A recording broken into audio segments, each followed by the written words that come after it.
Halo sahabat semua, salam sejahtera dan selamat datang di Forum Cinta Ratu Selasari.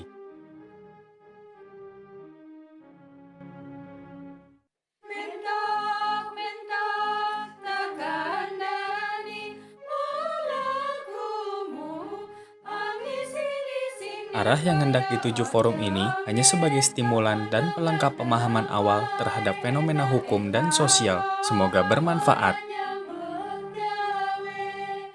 mentak, mentak, melakumu, mega, mega, gawe guyu. Kesemerawutan ruang publik. Kesemerawutan pada beberapa sudut ruang publik merupakan wajah keseharian yang biasa kita saksikan. Pada suatu tikungan jalan, berjajar secara tidak beraturan beragam papan nama yang menunjukkan keberadaan puskesmas, sekolah, dokter, rumah makan, pengobatan alternatif, tukang pijat, nama perumahan, kantor desa, kantor kecamatan, dan seabrek papan nama lainnya.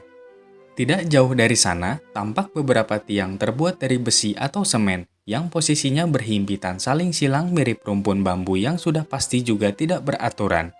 Keberadaan tiang-tiang tersebut antara guna aliran listrik dan guna komunikasi. Tidak perlu disebutkan milik siapa tiang-tiang tersebut. Kita sendiri tentunya sudah dapat menerka-nerka. Kabel-kabel yang disangga oleh tiang-tiang tersebut lebih tidak nyaman untuk dilihat manakala masuk pada suatu lingkungan perumahan. Ibarat benang kusut, beragam kabel membentang saling silang pada jajaran perumahan. Penelusuran bergeser agak ke tengah kota. Ternyata pemandangan kesemerawutan tetap dominan. Sudah jelas ada tanda lalu lintas dilarang berhenti atau dilarang parkir. Pada kenyataannya, malah difungsikan menjadi tempat berhenti terutama oleh angkutan umum untuk mencari penumpang. Entah bagaimana sejarahnya, trotoar yang seharusnya merupakan fasilitas pejalan kaki ternyata banyak dipenuhi oleh pedagang, pengamen yang campur aduk dengan pengemis dengan atribut antara cacat sungguhan dan pura-pura cacat. Di persimpangan jalan dengan fasilitas lampu lalu lintas merah kuning hijau juga tidak kalah riuhnya.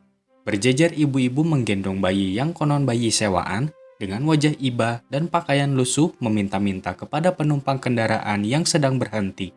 Suasana semakin bertambah riuh karena terkadang para pengemis tersebut membawa alat pengeras suara memperdengarkan lagu-lagu dengan sangat keras.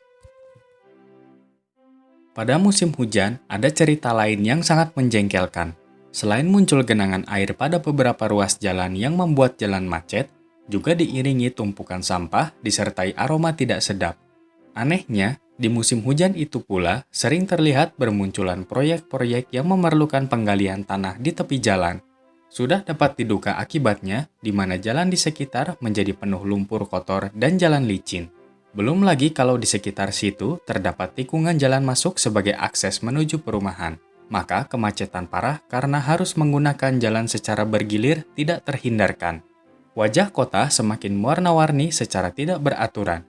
Entah membayar atau tidak, jalan-jalan strategis dipenuhi oleh beragam spanduk atau papan iklan.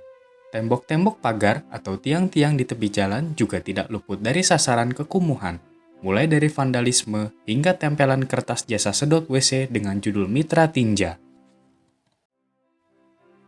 Tanpa bermaksud menyalahkan siapapun atas kondisi di atas, saya jadi teringat pelajaran awal saat menempuh studi administrasi publik. Disiplin ilmu yang mengusung pendayagunaan peran eksekutif mengintrodusir istilah Postcorp dalam mengelola sektor publik. Postcorp adalah kependekan dari kata planning atau perencanaan, organizing atau pengorganisasian, staffing atau penyusunan personalia, directing atau pengarahan, coordinating atau pengkoordinasian, reporting atau penyusunan laporan, budgeting atau pendanaan. Postcorp memang bukan resep mujarab, namun sekedar ikhtiar tujuan baik yang memiliki dasar ilmiah yang dapat dipertanggungjawabkan. Postcorp bersifat universal sehingga dapat diperlakukan di mana saja di dunia asal diniatkan secara sungguh. Ketika saya iseng menyusuri ruang publik di Singapura dan Seoul, Korea Selatan, ternyata Postcorp dapat diterapkan sehingga tidak tampak wajah semerawut ruang publik seperti di ruang publik kita.